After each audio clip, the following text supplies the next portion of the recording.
Bismillahirrahmanirrahim. We'll start the topic parallel operation of AC generators. An isolated synchronous generator, that is a generator which is working alone and supplying its own load independently, rarely exists in real systems, except of some special applications or in very remotely located areas. Almost all the power system Almost all the power plants of a country are connected together to form a national grid, which can also be called as an infinite bus bar. So, we'll discuss in these topics the behavior of a generator while it is operating alone, the behavior of a generator while it is operating while connected with an infinite bus bar or the national grid, and the behavior of a system when it is behavior of a synchronous generator when it is connected with another synchronous generator. So isolated generators can be found in very remote areas. For example, um, in our country you may found isolated operating synchronous generators in areas like Azad Kashmir and in Gilgit Baltistan, where they are used for generation of electricity on small scale from hydro sources, from water sources that are available in those areas. And another application of synchronous generators in isolation is the emergency operation of these generators in hospitals, in educational institutions, and so on. Most of the time, the generators are connected together. Almost all the generators of all the power plants in a country are connected together form a national grid, which is sometimes also known as a bus bar. So, what are the advantages of such a operation of such a parallel operation of generators? So, there are some advantages that are summarized here. One is that several generators can supply a bigger load than one machine by itself. For example, we have a total load of 100 megawatts, and we have a generator which is rated equal to 20 megawatts, another which is equal to 50 megawatts, and another one which is equal to 30 megawatts. So, with the help of these generators, we can supply this bigger load that otherwise may not be possible to be supplied by a single machine. Having many generators increases the reliability of the power system, since the failure of any one of them does not cause a total power loss to the load. Although failure of one of the machines or more than one of the machines will result in disturbance in the continuity of the supply to all the load. However, it will not cause a total blackout of the load. Having many generators in parallel allows one or more of them to be removed for shutdown or for routine maintenance. If a generator is supplying a load in isolation, then the removal of the generator for maintenance purposes ultimately means the blackout of the load or shutdown of the load which is being supplied by it. If only one generator is used and it is not operating at near full load, then definitely it will be relatively inefficient. Just like the case in our college, we have a generator which is rated equal to 450 kVA, and the load it is supplying is only 50 to 60 or 65 kVA. So its operation is relatively inefficient because all the generators are designed in such a way that they operate at maximum efficiency close to the rated load. They are designed in such a way, the characteristics of these machines are designed in such a way that when they are operating close to their ratings, their full load ratings, then their efficiency is maximum. Otherwise, their operation will be inefficient. It is not possible to have the rated load all the time. For example, in a system, the maximum demand is 100 megawatts. Now, it doesn't mean that the 100 megawatt is required throughout the 24 hours.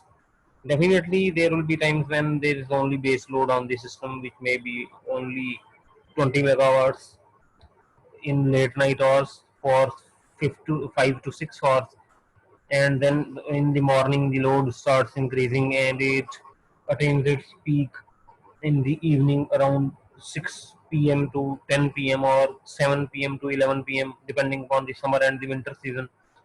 So if we are using a single generator whose size is calculated depending upon the maximum demand of the system. For example, the maximum demand of the system I am discussing is 100 megawatts, then minimum size of the generator required is 100 megawatts. If we have to select a single generator to supply the load, then it means that this 100 megawatt generator will be in operation even when the demand is only 20 megawatts, which will definitely result in inefficient operation of the generator. So if we have the combination of different generators, for example, one is 20 megawatts, the other one is rated equal to 30, the other one is rated equal to 50, and their sum is equal to 100 megawatts, then this combination can be used to supply the maximum demand. And in the light load conditions, when only the base load is on the system in late night hours, which is equal to 20 in the example I am discussing, you can operate the system with the help of only a 20 megawatt generator, and the remaining 30 and 50 megawatt generator will be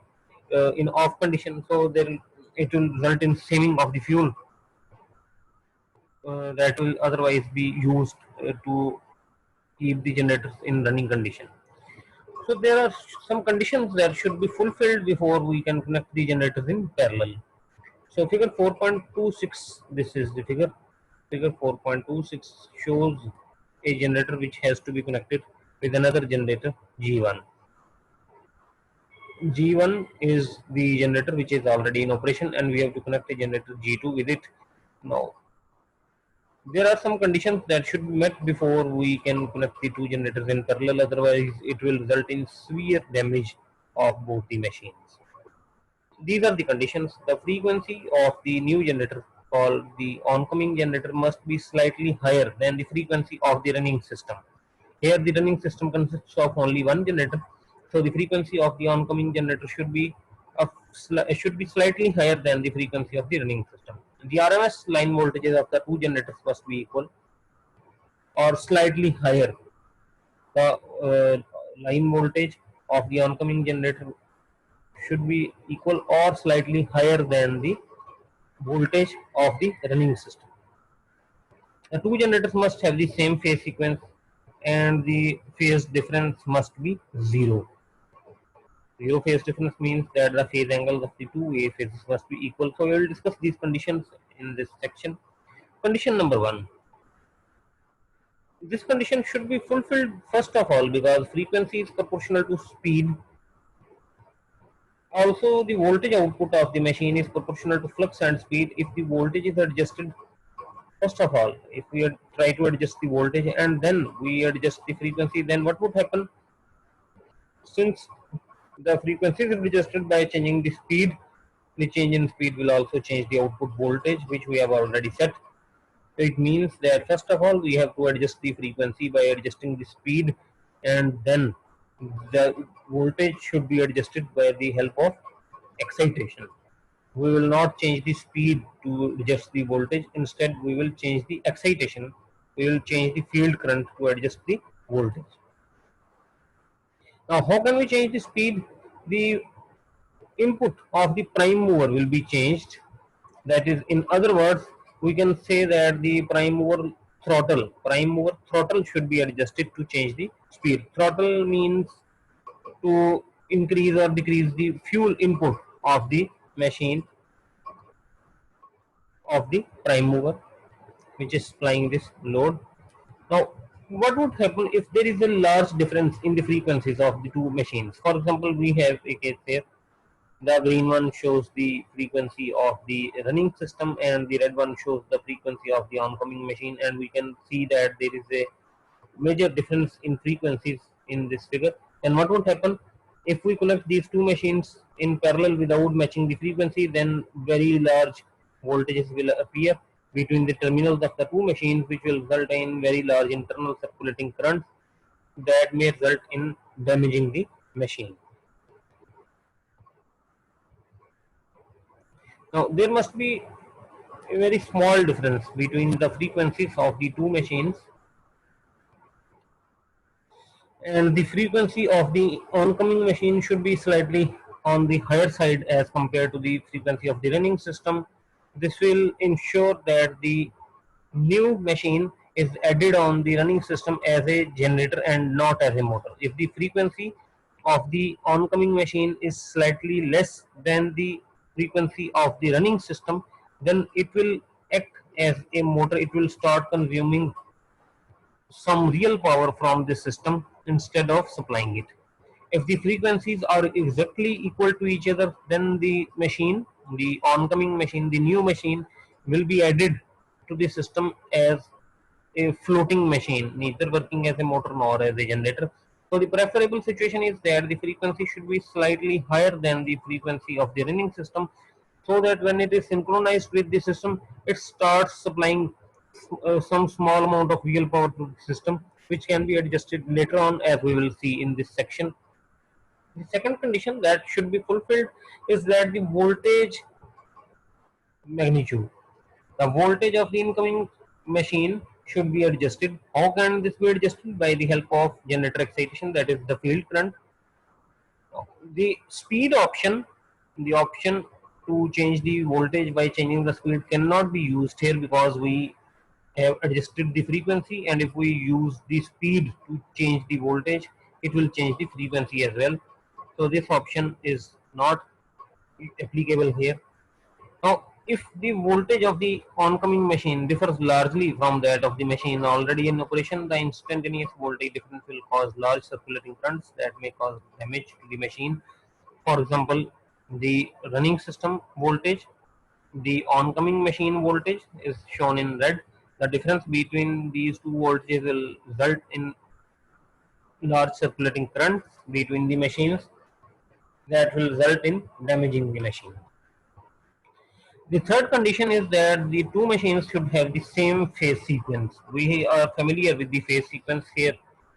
The two phase sequences are shown, that is A, B, C, phase sequence A, B, C, and the phase sequence A, C, B. So let's plot these two sequences together, ABC and ACB. The phase sequence ACB is also shown here in with red arrows. Now, by chance, if the phase sequences have are not been checked, the phase we have not checked the phase sequences, and we connect phase A with phase B, then there is no problem as they are in line with each other.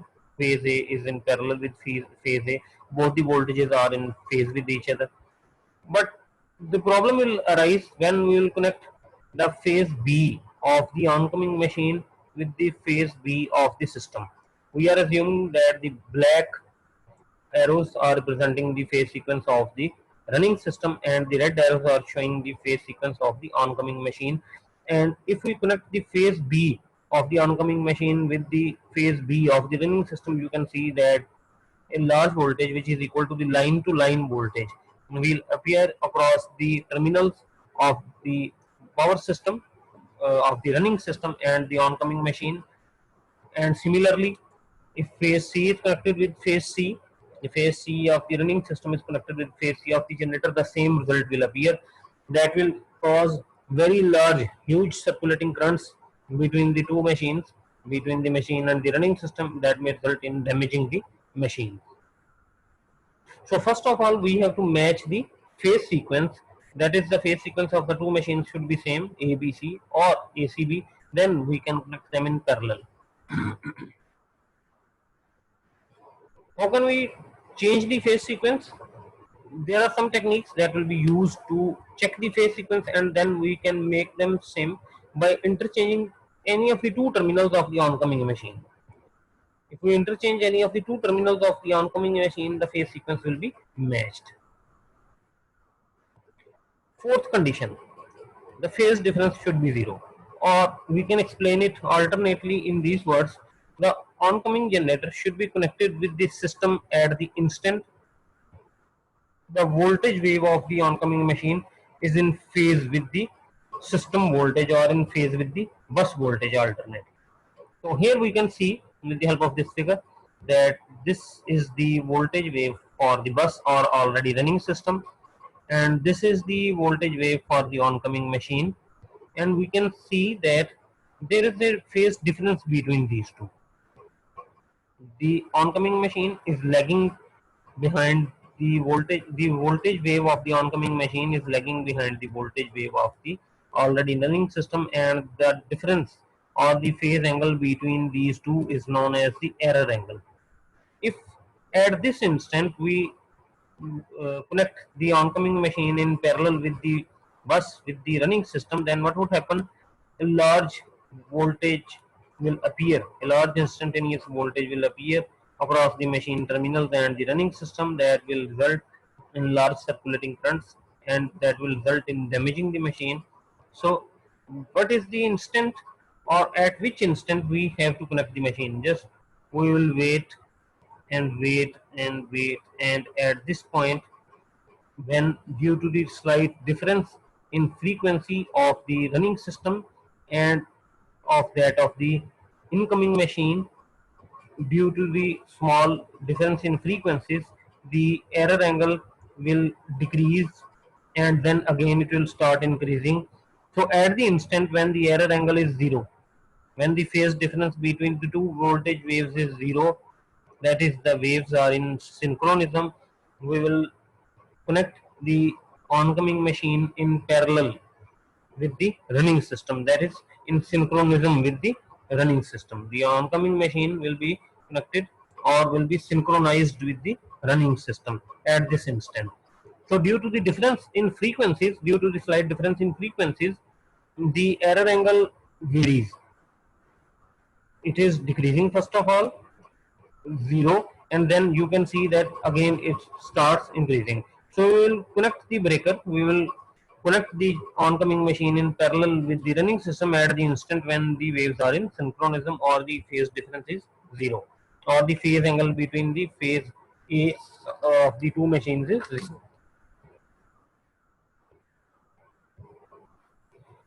So the general procedure for paralleling the generators.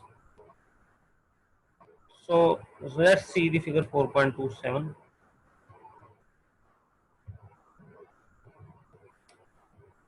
Figure 4.27 is shown here. We have a generator G1 which is operating and supplying some load. Then we have to connect another generator G2 in parallel with G1. Following steps should be taken for the parallel operation of the machines. The first condition is the frequency matching. The frequency of the oncoming generator is adjusted to be slightly higher than the frequency of the running system to which it has to be connected, so that it will come on the line supplying power as a generator instead of consuming it as a motor. This is done with the help of frequency meter. The frequency meter will be used to adjust the frequency. We know the frequency of our system. For example, of our system, the frequency is 50 hertz.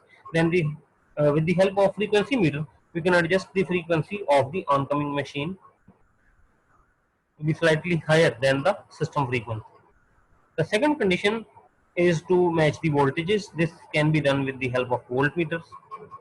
The field current of the oncoming generator should be adjusted until its terminal voltage is equal to the voltage of the running system.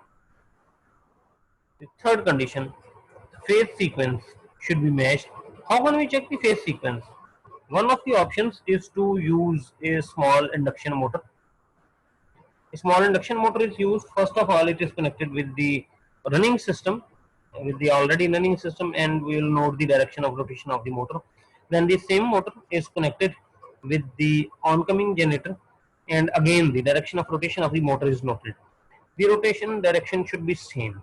The direction of rotation of the induction motor should be same on both the systems, on the already running system and on the oncoming machine. If the direction of rotation is different, it means that we have to interchange any of the two terminals of the oncoming generator to match the phase sequence. This method has already been discussed while we discussed that how can we reverse the direction of rotation of the revolving field, and we also know from the induction motor chapter that the direction of rotation of the rotor is same as that of the direction of rotation of the revolving field. So this technique can be used to check the phase sequence. If the direction of rotation of the machine is same on both the systems, that is on the running system and on the oncoming machine, it means that the phase sequence is same. Otherwise, we have to interchange any of the two terminals of the oncoming machine. The other way is to check the phase sequence with the help of three light bulb method.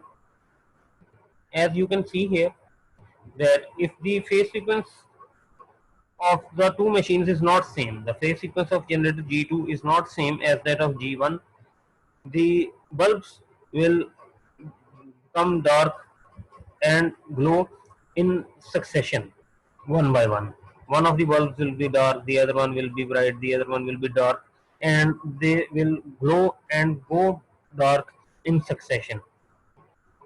If the phase sequence is same, then all the three bulbs will be bright at the same time, or all the three bulbs will be dark at the same time. As we can see here, that if the phase sequence is same, that is VA connected with VA, and the phase sequence is such that we have ABC phase sequence on both the machines, then phase C is connected with phase C, phase B is connected with phase B.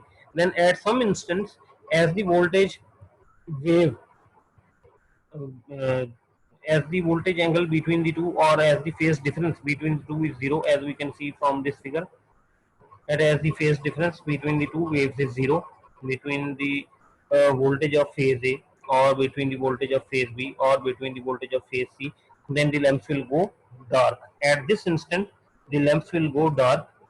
At these instants, the lamps will glow. At these instants, the lamps will glow, although phase A is connected with phase A, or phase B is connected with phase B, or phase C is connected with phase C, and we have same phase sequence. Then due to this error angle, the lamps will glow. However, the lamps will go dark at this instant when the phase difference is zero. So if all the three lamps are glowing simultaneously, or all the three lamps are dark simultaneously, it means that the phase sequence is same. Otherwise, if they are glowing or if they are going dark in succession, it means that the phase sequence is not same. We have to interchange any of the two terminals. Reason is that, suppose phase A is connected with phase B, phase A is connected with phase A, and the phase difference is zero, then the one of the lamps which is connected with phase A will go dark. Suppose this is connected with phase A will go dark. However, you can see that when phase A matches with phase A, the phase difference is zero. At that time, if the phase sequence is opposite, then if phase B is connected with phase B, a large voltage is appearing between the two terminals. Similarly, if phase C is connected with phase C, a large voltage is appearing across the two terminals. So one of the lamps will go dark, the other two will be glowing if the phase sequence is opposite, that is ABC and ACB. If the phase sequence is same, then just like VA and VA, the phase difference is zero. Here the phase difference will also be zero. Here the phase difference will also be zero. So all the three lamps will be dark at this instant, or all the three lamps will glow at this instant or at these instants when the error angle is not zero.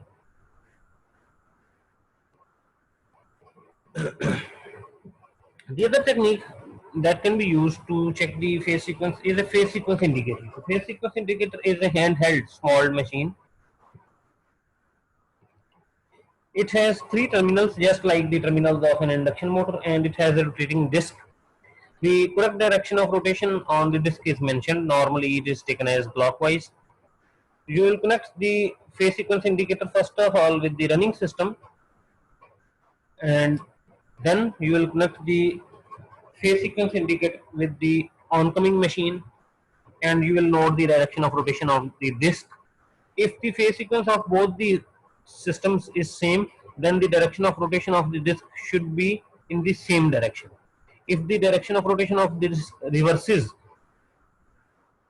for the oncoming machine as compared to the direction of rotation of the disc for the running system, it means that the phase sequence is opposite and you have to interchange any of the two terminals of the oncoming machine. So this uh, technique is almost same like that of running off an induction motor on the system.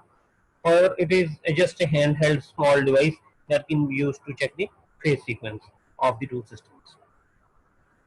Now, as the frequencies are very nearly equal, The voltages in the two systems will change phase with respect to each other very slowly. The phase changes are observed, and when the phase angles are equal, the switching process can be completed, as we have just seen in the figure upward.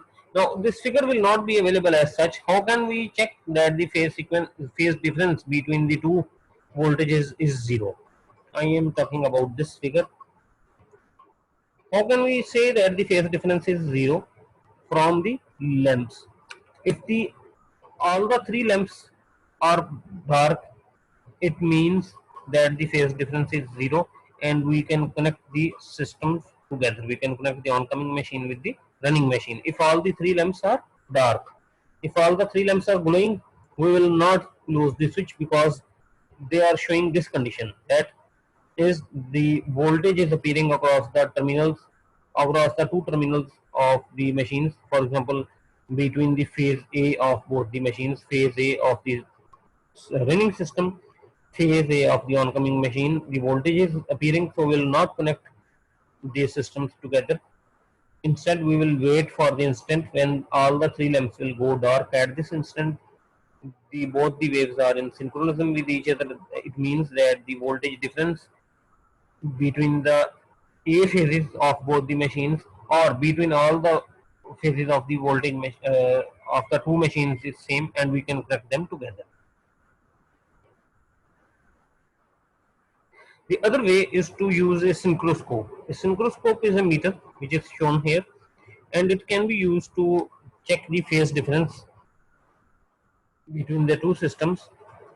The needle should move in this direction if the oncoming machine has a higher frequency as compared to the running system. Then the needle will move in this direction, and if the oncoming machine is slower than the running system, slower means it has frequency less than the frequency of the running system, it is running at a speed such that its frequency is less than the frequency of the running system, then the needle will move in this direction. Now, why I am talking about fast and slow? The reason is that in synchronous machines, the speed is directly proportional to frequency. Now, 0 is marked here at this point, and 180 is marked here at this point. When the needle is crossing 0, it means that the phase difference is 0. The needle should be moving in clockwise direction, and when it is pointing at this end, when it is pointing upwards at this point, it means that the phase difference between the two voltage waves is 0, or the phase difference is 0, and we can connect the two machines together.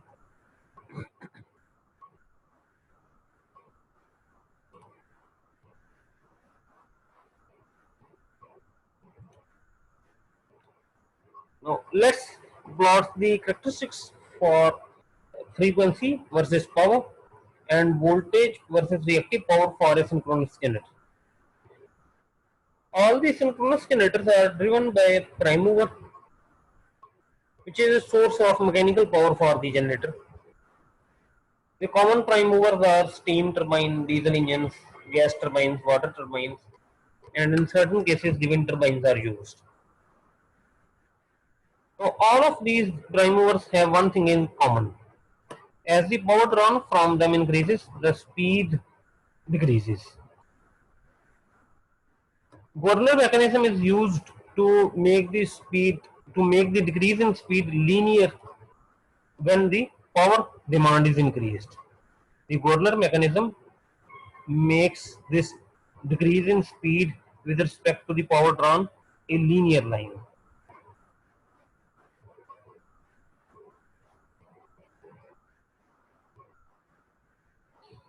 Now, Governor mechanism is always adjusted to provide a slightly dropping characteristic with increasing load. The Governor mechanism is always adjusted in such a way that with the increase in load, the speed slightly decreases. As you can see here, that as the load is increasing from 0 to full load value, the speed decreases from no load value to full load value for the prime mover. And the speed regulation of the prime mover can be calculated in this form, or the speed droop for the prime mover can be calculated in this form: no load speed minus the full load speed divided by full load speed. So most of the prime movers are designed in such a way, the governors of most of the prime movers are designed in such a way that the speed drop remains in this region, 2 to 4%. Now, most of the governors have some type of set point adjustment. Set point adjustments means that you can adjust the fuel input to the machine, to the prime mover, to change the speed of the prime mover, to change the speed of the prime mover. That is, if we have a machine which is running at this particular condition, in this particular condition, and if we change in no load condition, the machine is running at no load, that is at this point the machine is running, and the characteristics are of the machine are such that if the governor set point adjustments are kept constant, then as we increase the load on the machine, the speed versus power for this particular prime mover will follow this curve. Now, what would happen if we change the governor set point adjustments? In other words, if we throttle the machine, if we increase the fuel input to the machine, definitely it will shift its no load speed upwards. Now, this will be the new curve that will be applicable for this machine. Now, the machine was initially operating in no load condition. At this speed, we increase the fuel input to the prime mover. In other words, we throttle the prime mover. In other words, we increase the governor set point adjustments of the prime mover. It will shift this curve upward. That is, the no load speed of the machine will increase, and definitely now for the full load power, the speed of the machine will be higher as compared to this value. Now, since the shaft speed is directly proportional to frequency, with the help of this relation, we can plot frequency versus power characteristics for a synchronous generator. As you can see here, that the power output of the prime mover is the power input of the generator, and the power drawn depends upon the load which is connected to the synchronous generator terminals. If the load connected at the synchronous generator terminals is zero, the generator output is zero, its input will be limited only to the friction and windage losses, and definitely we can say that the prime mover output is zero. As the load on the generator terminals will increase, its output will increase, definitely its input should also increase to supply that load, so the load on the prime mover will increase. So the power output remains on the x-axis, and on the y-axis, this, since the speed and frequency are directly proportional to each other, the speed of the prime mover is proportional to the frequency of the generation of the generator. We will replace speed by frequency, and here this is the electrical output from the generator.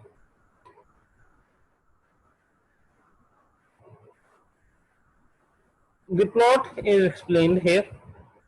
This slope is known as droop rate or the governor droop, and can be calculated in this form. Governor droop is equal to change in frequency divided by change in power. It is the no load frequency minus the system frequency. This is the system frequency and can be taken at any of the points. The no load frequency will remain at this point, and system frequency means the operating frequency, the current frequency when the generator is applying some load. It may be equal to full load frequency, it may be less than this value, it may be higher than this value, between no load to full load value. So system frequency means the frequency at which the system is actually operating and supplying the load, divided by the difference in power, that is equal to P, any real power supplied by the load, which may be equal to P full load if system frequency is equal to frequency full load frequency. Otherwise, we will generally represent it as system frequency divided by the real power. The inverse of Werner load is termed as SP, where SP is measured in kilowatts per hertz or megawatt per hertz, and we can rearrange this equation in this form, where P, real power, is equal to SP into the difference of frequencies delta F.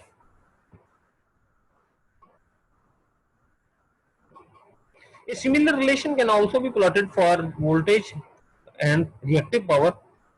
As we have already discussed that when lagging load is added to a synchronous generator, its terminal voltage drops. Just like the case here, when a synchronous generator is supplying some lagging power factor load, it is supplying reactive power, its terminal voltage drops. And we have also seen that when a leading power factor load, a capacitive load, is added to the synchronous generator, its terminal voltage increases. So it means that its excitation was, if the excitation was kept constant, its terminal voltage was increased, or in other words, we can say that it was consuming reactive power. Here it was supplying reactive power, and here it was consuming reactive power, and it was supplying leading power factor load. So we can have a plot between the terminal voltage and between the reactive power, which will look like this. So this is the no load voltage, and this is the full load voltage, which corresponds to the full load reactive power supplied by the machine. And with the help of this plot, just on the same pattern as we have discussed the plot for the power frequency characteristics, we can have a similar relation for the voltage versus reactive power characteristics as well. Now the characteristic curve for the voltage versus reactive power can also be moved up and down. This curve can be moved up and down with the help of the prime mover throttle, the prime mover governor set points. So if this curve moves upward, then this curve will also move upward. This curve will also move upward. If this curve is moving upward, this no load speed is increasing, then the no load frequency will also increase. However, for the voltage versus reactive power characteristics, the curve can be moved upwards by changing the excitation, by changing the field current. If we increase the field current, the no load terminal voltage of the machine will increase. Definitely we can say that the curve will shift upwards,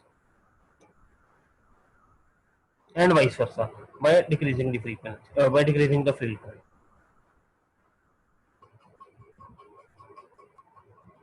Now, one important thing should be realized, that when a single generator is operating alone, the powers, that is real power and reactive power supplied by the generator, will be the amount demanded by the load attached to the generator. The P and Q supplied cannot be controlled by the generator.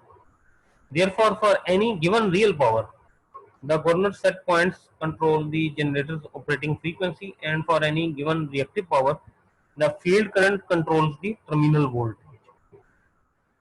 For an isolated operation, the power supplied by the generator depends upon the load.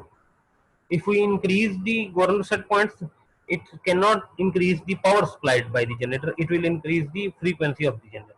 Similarly, if we increase the field current, it cannot increase the reactive power supplied by the generator, it will increase the terminal voltage of the generator. So let's have a look on this example. Figure 4.31 Figure 4.31 shows a generator supplying a load. We have a generator which is supplying some load here. A second load is to be connected in parallel with the first one. The generator has a no load frequency of 61 Hz and SP of 1 megawatts per hertz. Load 1 consumes the real power of 1000 kilowatts at 0.8 power factor, lagging, while load 2 consumes 800 kilowatts at 0.707 power factor, lagging. Before the switch is closed, what is the operating frequency of the system? That is, when the generator is supplying only load 1. After the additional load has been added, what is the operating frequency, and how can we restore the frequency to 60 Hz when the second load has been added. So with the help of this relation, we can calculate the system frequency, the no load frequency, the load and SP values are given. So the system frequency is 60. After the load has been connected, since the load is given in kilowatts, as you can see here, that the load is given in kilowatts, 1000 kilowatts, 100 kilowatts. So total load will be 1800 kilowatts, and the difference in power factor will not have an effect on the power rating. We can simply add them. However, if the load was given in kVA, suppose the load was given as 800 kVA at 0.707 power factor, then first of all you have to calculate the real power using the relation P is equal to S cos of theta. First of all, you have to calculate the real power, and then you can add them. Add that real power with the original load. Since here both the loads are already given in kilowatts, we can simply add them. 1000 kilowatt plus 800 kilowatt. The total load is now 1800 kilowatts. SP value is given, no load frequency is given. So the frequency has been dropped because the speed of the prime mover has dropped. The new frequency is now 59.2 hertz. Now what should the operator do? After the load is connected, the system frequency falls to 59.2 hertz. To restore the system frequency back to its operating frequency, the operator should increase the governor set points by zero point 0.8 hertz, that is to 61.8 hertz. Previously it was adjusted to 61 hertz, the normal frequency. Now he has to adjust it to 61.8 hertz. Since the governor set points has been increased to 0.8, 59.2 plus 0.8, the frequency will restore to 60 hertz. Now we can summarize for a generator which is operating alone and supplying some load, that the real and reactive power P and Q supplied by the generator will be amount demanded by the load. If we change the governor set points, it will change the operating frequency of the system. If we change the field current or excitation, it will change the terminal voltage of the system. Then we can discuss the operation of the generator in parallel with the large power systems, that is in parallel with an infinite bus. What is an infinite bus? An infinite bus is a power system which is supplied by hundreds or thousands of generators and is so large that its voltage and frequency cannot change regardless of how much real and reactive power is drawn from the infinite bus bar or supplied to the bus bar. A single generator or a single load is so small that it cannot change the voltage and frequency of the infinite bus. The power system, that is the infinite bus, is so large that a single generator or a single load is so small that it cannot change the voltage or frequency of the system. The power frequency characteristics of such a system and the reactive power versus voltage characteristics of such a system are shown in this figure. As you can see here, that with respect to the power supplied to the loads or power consumed from the generators, an infinite bus has constant frequency. Similarly, irrespective of the reactive power supplied to the loads or reactive power consumed or uh, uh, supplied by the reactive powers, or in other words consumed by the reactive power consumed by the bus bar, or in other words the reactive power supplied by the generators to the bus bar, the terminal voltage of the bus bar will remain constant. Power consumed means the power consumed by the bus bar. Now from where it is consuming the power? Definitely from the generators. Either the reactive power or the real power, the bus bar is consuming the power that is generated by the generators, and it is supplying this power to the loads. So whether we are supplying very large loads, the voltage and frequency are constant, or if it is consuming large amounts of reactive and real power, even then its frequency and voltage are constant.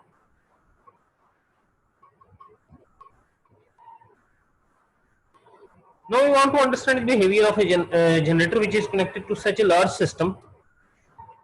Assume that the generator's prime mover has a governor mechanism but the field is controlled manually. It means that the field will be controlled with the help of change of resistance RF, and it is not adjusted automatically. It will help us to understand the behavior of the system in a simple way. So when a generator is connected in parallel with another generator or a large system, the frequency and terminal voltage of all the machines must be same. Here a generator is shown to be supplying an infinite bus, and collectively this system is supplying some loads, and a figure which is termed as house diagram is also shown here. This is a figure between power and frequency. The power frequency characteristics of a generator together with the power frequency characteristics of an infinite bus, as we have already discussed on the above page.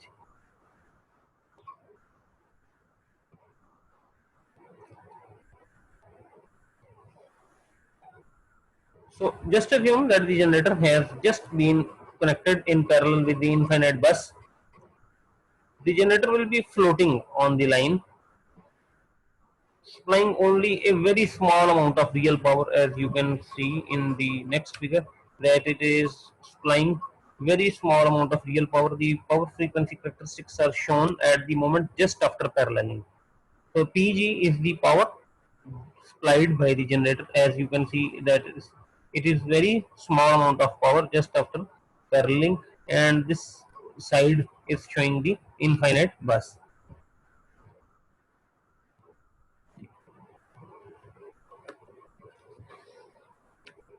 Now suppose the generator has been parallel to the line, but instead of being at a slightly higher frequency than the running system, it was a slightly its frequency was slightly lower than the frequency of the running system. What would happen? The situation is shown here. Now you can see that Pg is negative. If the frequency, the no load frequency of the generator is less than the bus bar frequency, here it was slightly higher than the bus bar frequency, so it was connected with the bus bar as a generator. It was supplying some small amount of real power here. If the no load frequency was less than the frequency of the running system, that is the frequency of the bus bar, what would happen? It will start consuming real power, a small amount of real power, that is it is acting as a motor on the system. The generator has been connected in parallel with the bus bar. However, it is now acting as a motor. It is consuming real power for the time being, as it has been just connected in parallel with the bus bar.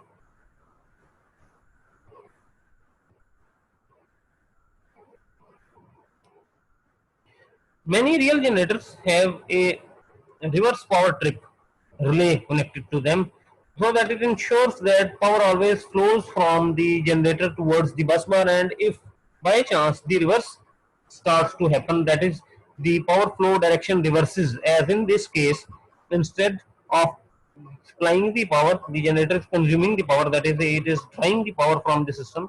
We can say that the power flow direction has been reversed from the bus bar to the generator.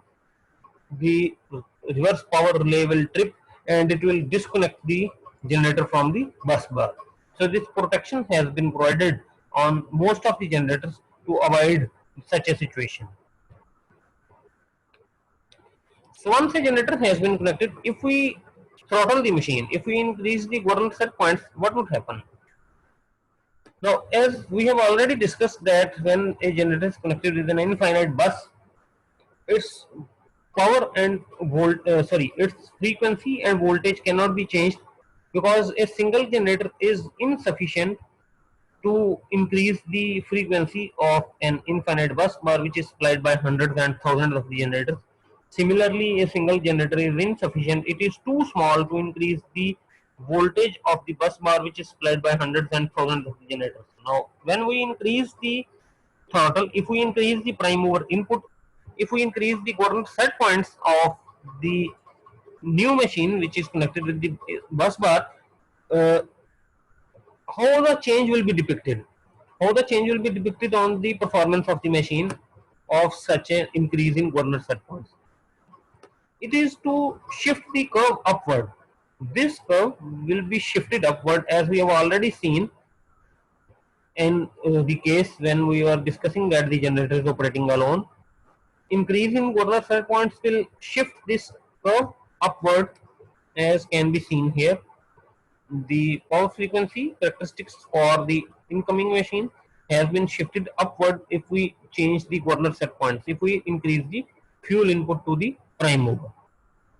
What is the result? You can see that as the generator is connected with an infinite bus bar, its output frequency cannot be changed. Its frequency will be the same as that of the frequency of the bus bar.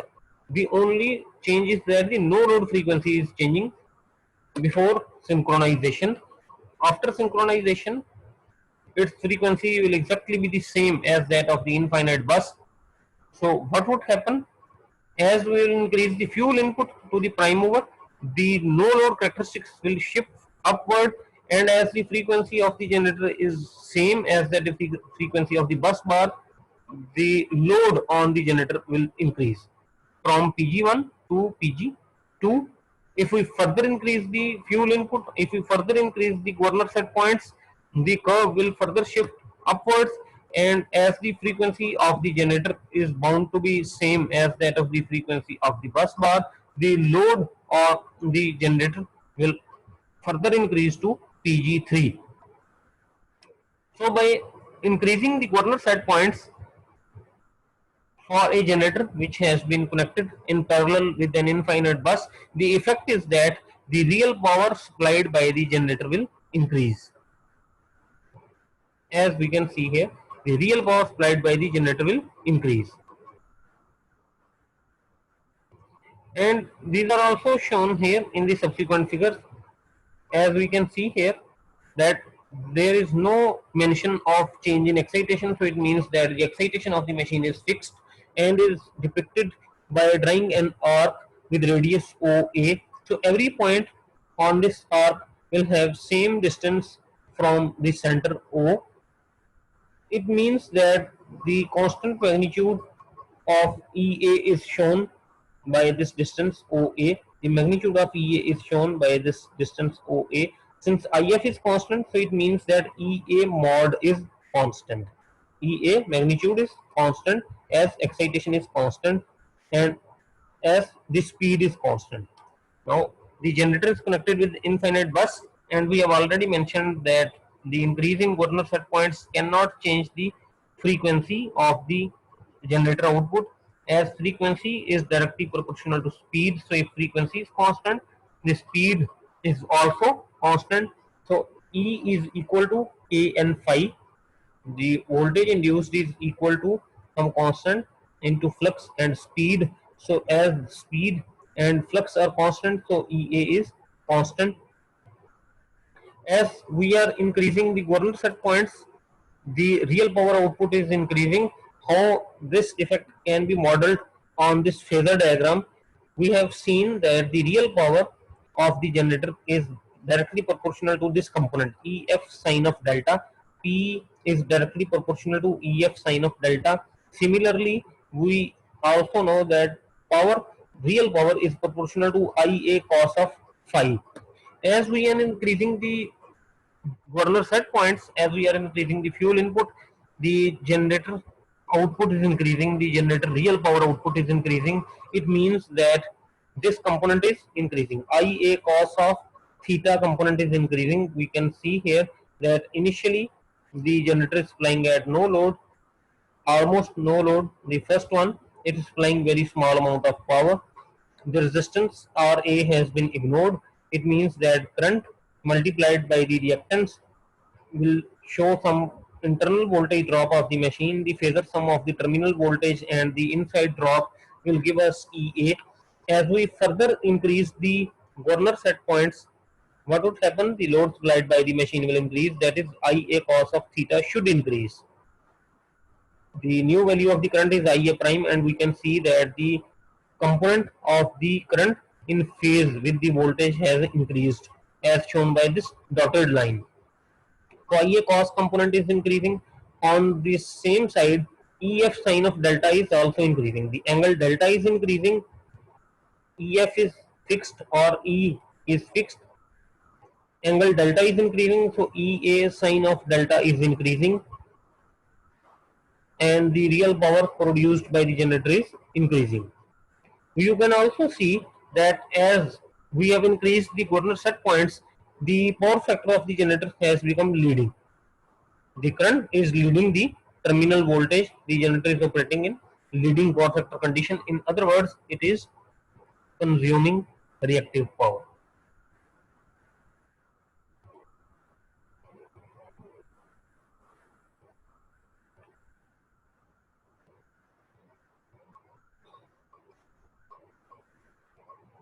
As you can see here, the generator is operating at leading power factor, that is consuming reactive power. Supplying negative reactive power means it is consuming reactive power.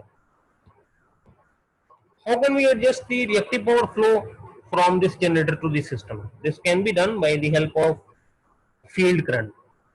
The field current can be changed. If the corner set points are constant, the real power supplied by the generator is constant, and as the field current is changed, the EF sine of delta component and IA cos of phi component should remain constant as the power supplied is constant.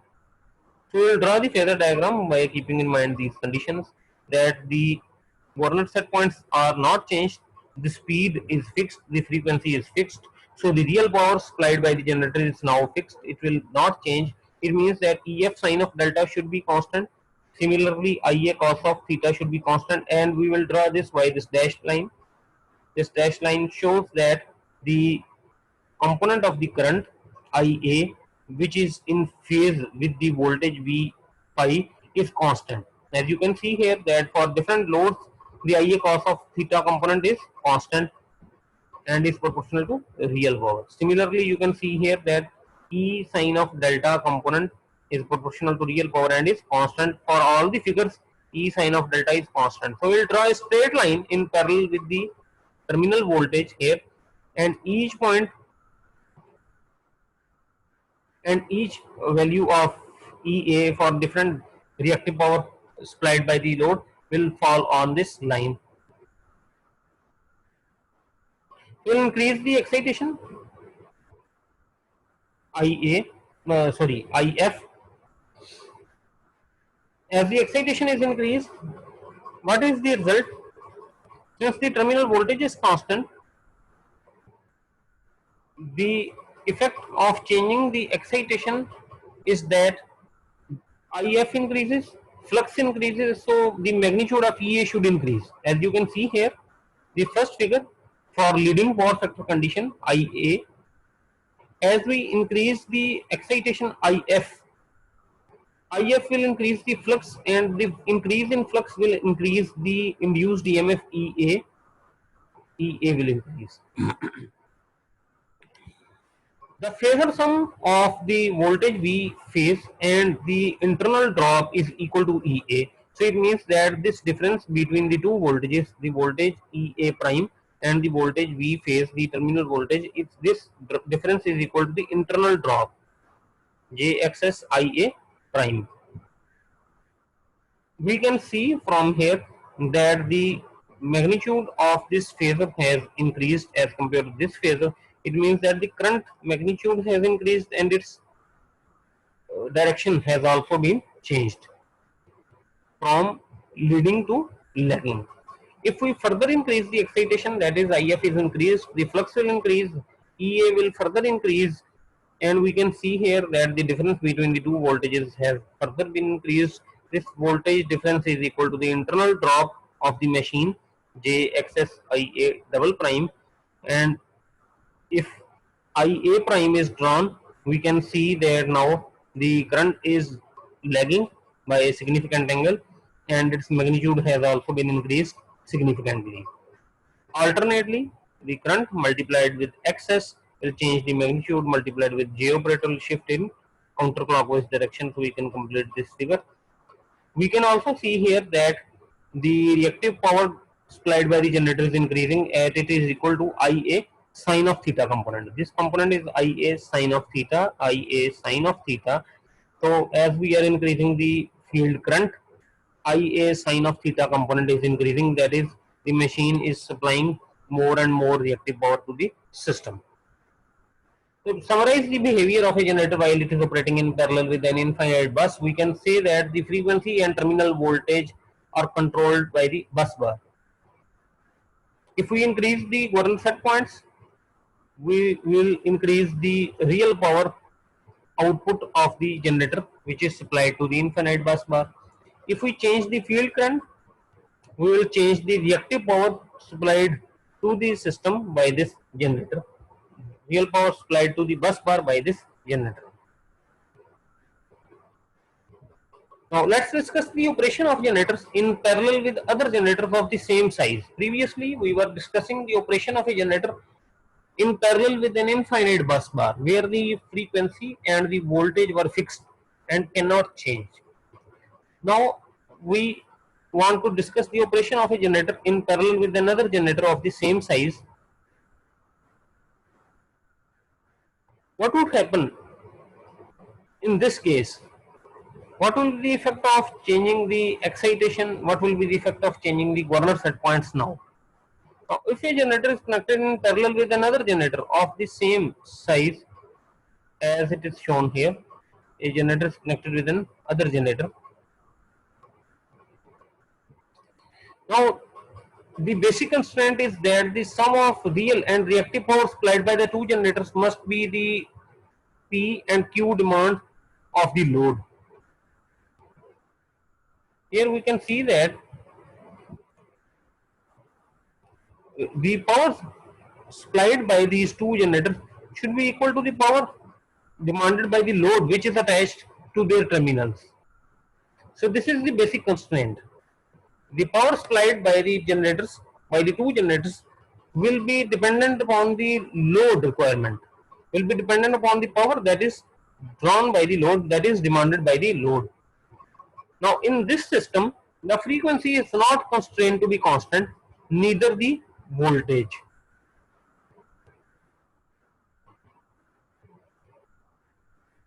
So the power frequency diagram for a system is shown. Immediately after generator G2 has been connected in parallel with the generator G1, the generator G1 is already displaying some load. We have met all the four conditions, that is frequency slightly higher, the voltage equal, same phase sequence, zero phase difference, and we have connected generator G2 with generator G1, and this is the moment just after synchronization. The input frequency is slightly higher than the frequency of generator G1, so the machine is added on the first machine G1, G2 is added on G1, like in this figure it is supplying a small amount of real power Pg2, and the total load supplied is Pg1 plus Pg2. The total load supplied is the sum of these two powers.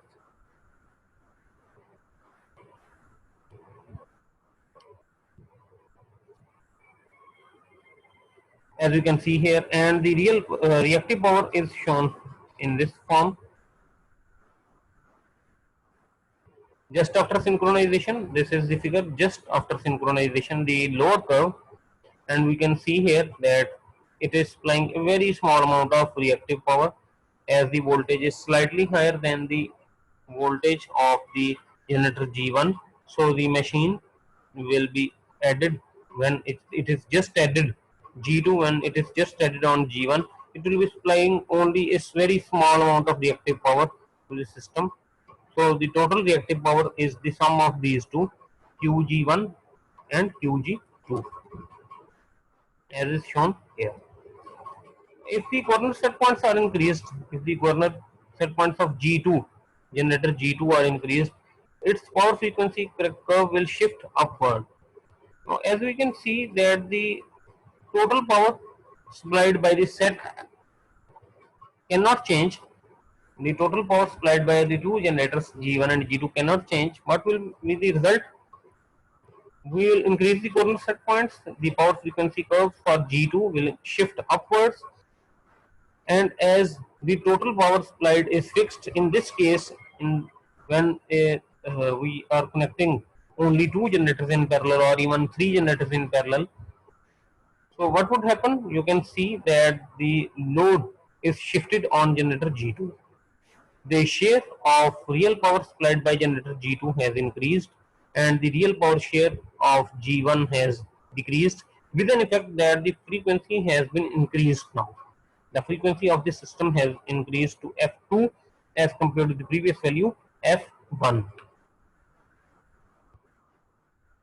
Because it is not an infinite bus, so a single generator connected with another generator can change the frequency of the system.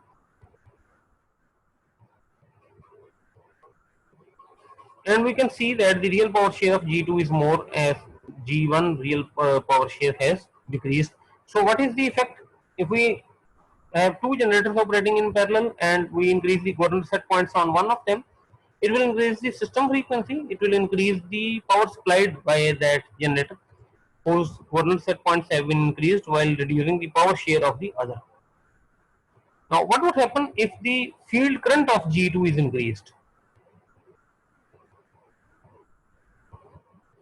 If the field current of G2 is increased, it will shift the voltage reactive power characteristics of G2 in the upward direction. Now, as we know that the total reactive power supplied by the set of 2 generators will remain fixed. It means that the reactive power share of governor G2 will increase and the reactive power share of generator G2 will increase. At the same time, the reactive power share of generator G1 will decrease, with the result that the terminal voltage of the generator has now increased to VT2 as compared to its previous value VT1, which was the case just after the synchronization of generator G2 with G1. So we can summarize it.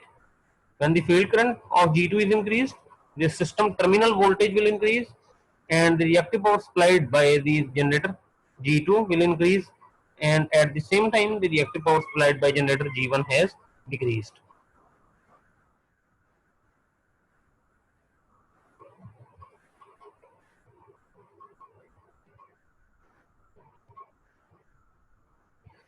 So let's discuss an example. 4.6 shows a figure 4.38a, which has already been discussed above. Generator G1 has an no-load frequency of 61.5 Hz and a slope SP1 of 1 megawatts per hertz. Similarly, G2 has a no-load frequency of 61 Hz and SP2 equal to 1 megawatt per hertz. The 2 generators are supplying a real load equal to 2.5 megawatts at given power factor, and the resulting power frequency curve or the house diagram is shown here. The shape is just like a house, that is why it is termed as house diagram. The house diagram is shown here. No load frequency of G1, the no load frequency of G2, the SP2 value of SP1. The 2 generators are supplying a total load of 2.5 megawatts as shown here. 2.5 megawatts, 1.5 plus 1 megawatt. At what frequency is this system operating and how much power is supplied by each of the 2 generators? Now it is given that total load supplied is 2.5. We have to calculate the power share of each as well as the frequency of the system. We are familiar with this relation. P is equal to SP into no load frequency minus the system frequency. And from the above discussion, we know that the total load supplied is equal to the power supplied by each of the 2 generators. Their sum is equal to the total load supplied. Now, using this equation, P load is equal to P1 plus P2, we can put in the values. The only unknown is the system frequency in this case, which can be calculated and is equal to 60 Hz. Once the system frequency is known, everything in this equation has been is known to us. We can calculate the real power share for generator 1 and real power share for generator 2. What we discuss is that an additional load of 1 megawatt has been attached to this system. Now we have to calculate the new system frequency and the power share of each generator. The new load is 3.5 megawatts. Again, since the load is given in megawatts, we can calculate the total load by the arithmetic sum of the previous load with the additional load if the load was given in MVS. Then with the help of the power factor, we have to first of all calculate the real power, and then we can calculate the total load. So again, the system frequency is unknown in this equation. We can calculate the system frequency. With the help of this value, we can calculate P1 and P2. We can see that the frequency has been decreased by 0.5 Hz and the new value is 59.5 Hz. With the system in configuration as described in part B, what will be the system frequency and generator powers if the coordinate set points on G2 are increased by 0.5 Hz? It means that the no load frequency of generator G2 is also now set equal to 61.5 Hz. Previously it was set equal to 61 Hz. Now as the coordinate set points of G2 are increased by 0.5 Hz, this value has been increased to 61.5 Hz. As you can see here, the no load frequency of the generator G2 has also been increased to 61.5 as we have shifted the curve, power frequency curve for this generator upwards. The system frequency is unknown, the total load remains same 3.5. We can calculate the system frequency and we can revise the real power share. The real power share of the generator G1 and G2 are equal now, and they are sharing equal powers because the SP value is same also for both the machines, so they will share equal powers. Now you can see that the system frequency has increased when we have increased the corner set point of G2, and the real power supplied by generator G2 has also increased while the power share of G1 has decreased. From the last part we can see that if we have increased the corner set points of G2, what is happening, the system frequency has increased as compared to this value 59.5 Hz to 59.75 Hz. We can also see that the load supplied by G2 has increased from 1.5 to 1.75, and we see that the load supplied by generator G1 has decreased to 1.75 from this previous value 2 megawatts. So when two generators of similar size are operating in parallel, a change in governor set point of one of them changes the system frequency and the power sharing between them. Now it would normally be desired to adjust only one of the quantities at a time. Suppose we want to adjust the power sharing of the generators without changing the system frequency. We have a system of two generators and we want to adjust the power share of the two generators only without disturbing the frequency. What is the remedy? The simple technique is that you have to increase the corner set points of one generator. That will increase that particular machine's power, and at the same time you have to decrease the corner set points of the other generator. It will decrease the machine's output power whose corner set points have been decreased, thus maintaining constant frequency. To adjust power sharing, as it is mentioned in blue lines, to adjust power sharing without changing the system frequency, you have to increase the corner set points of one of the generator and simultaneously decrease the corner set points of the other generator. As you can see in this figure, the initial values are shown here. The corner G1 is supplying power P1. The generator G1 is supplying real power P1. Generator G2 is supplying real power P2, and the frequency is to be kept constant. The system frequency is to be kept constant. Now, how this can be done? And we want to change the load share between G1 and G2. We will increase the corner set points of G2. At the same time, we will decrease the corner set points of G1 in such a way simultaneously that it only changes the load share of G1 to P1 prime, load share of G2 to P2 prime, while the frequency is maintained equal to constant value.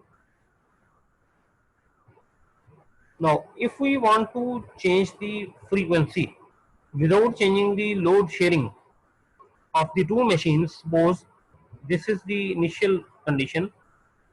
The house diagram shows that the machine is supplying G1 is supplying real power P1, G2 is supplying real power P2 at a frequency equal to F volt. If we want to increase the frequency without disturbing the load sharing of both the machines, what should we do?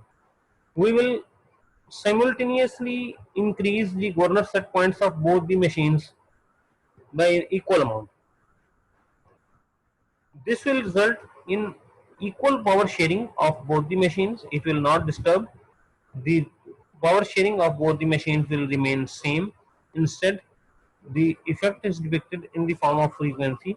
The frequency of this system has been changed to F nu, while the power sharing remains same.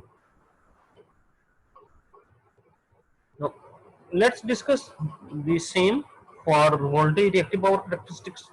We have generator G1 which is supplying reactive power Q1, generator G2 is supplying reactive power Q2.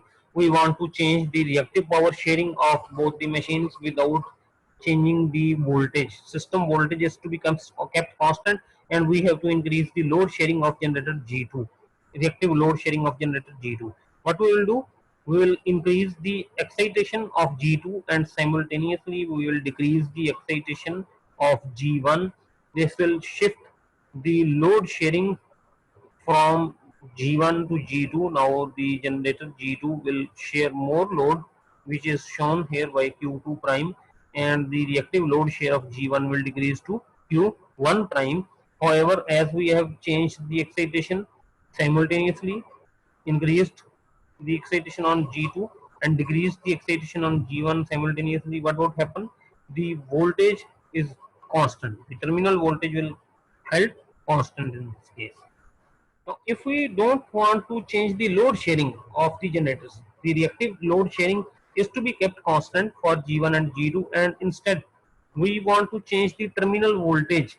We want to change the system voltage without disturbing the reactive load sharing. What should we do? We should increase the excitation of the two machines simultaneously. By increasing the excitation of both the machines simultaneously by the same amount, it will not disturb the reactive load sharing of the machines. Instead, it will only shift the terminal voltage from Vt old to Vt new, as is shown here and is summarized in this case. That in case of two generators that are operating in parallel, the system is constrained that their total power supplied is equal to the power consumed by the load. The frequency and terminal voltage are not constrained to be constant. To adjust the real power sharing without changing the frequency, you have to simultaneously increase the governor set points on one while decreasing the governor set points on the other. The machine whose governor set points are increased will assume more load. If we want to adjust the frequency without changing the real power sharing, simultaneously increase or decrease the governor set points of the generators. If we want to change the reactive load share without changing the terminal voltage, you have to simultaneously increase the field current on one while decreasing the field current on the other. The reactive load share of the machine whose field current was increased will increase. If we want to adjust the terminal voltage without changing the reactive load sharing of the machines, we have to simultaneously increase or decrease the excitation of both the machines. It should be remembered that for the synchronous generators, which have to be operated in parallel with other machines, they should have a dropping frequency power characteristics. If the generators have flat or nearly flat characteristics, then the power sharing between the machines will vary widely for even very small changes in the low load speed. As we can see here that the power frequency curves are almost flat, then a very small change in no load speed will have a very large change on the power sharing of the machines.